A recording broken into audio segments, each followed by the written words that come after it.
Yoel pasal 3 ayat 1-8.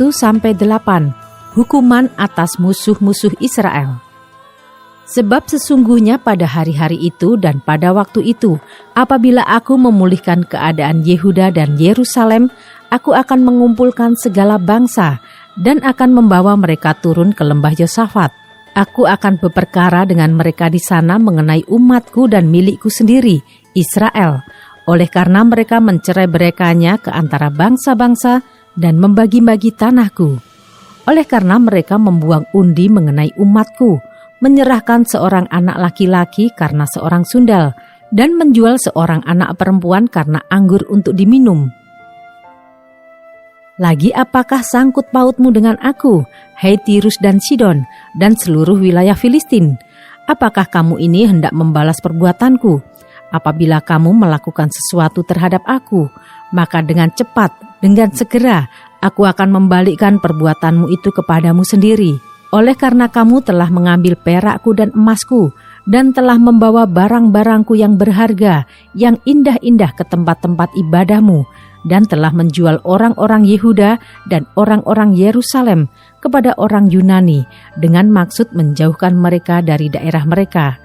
Sesungguhnya aku akan menggerakkan mereka dari tempat kemana kamu menjual mereka, dan aku akan membalikkan perbuatanmu itu ke atas kepalamu sendiri. Aku akan menjual anak-anakmu laki-laki dan perempuan kepada orang-orang Yehuda, dan mereka akan menjual anak-anakmu itu kepada orang-orang Sheba, kepada suatu bangsa yang jauh, sebab Tuhan telah mengatakannya. Ayat 9-21, berkat untuk umat Tuhan. Maklumkanlah hal ini di antara bangsa-bangsa, bersiaplah untuk peperangan, gerakkanlah para pahlawan, suruhlah semua prajurit tampil dan maju. Tempalah mata bajakmu menjadi pedang dan pisau-pisau pemangkasmu menjadi tombak. Baiklah orang yang tidak berdaya berkata, aku ini pahlawan. Bergeraklah dan datanglah, hei segala bangsa dari segenap penjuru, dan berkumpullah ke sana. Bawalah turun ya Tuhan pahlawan-pahlawanmu. Baiklah bangsa-bangsa bergerak dan maju ke lembah Yosafat, sebab di sana aku akan duduk untuk menghakimi segala bangsa dari segenap penjuru. Ayunkanlah sabit, sebab sudah masak tuaian. Marilah, iriklah, sebab sudah penuh tempat anggur, tempat-tempat pemerasan kelimpahan, sebab banyak kejahatan mereka. Banyak orang di lembah penentuan. Ya, sudah dekat hari Tuhan di lembah penentuan.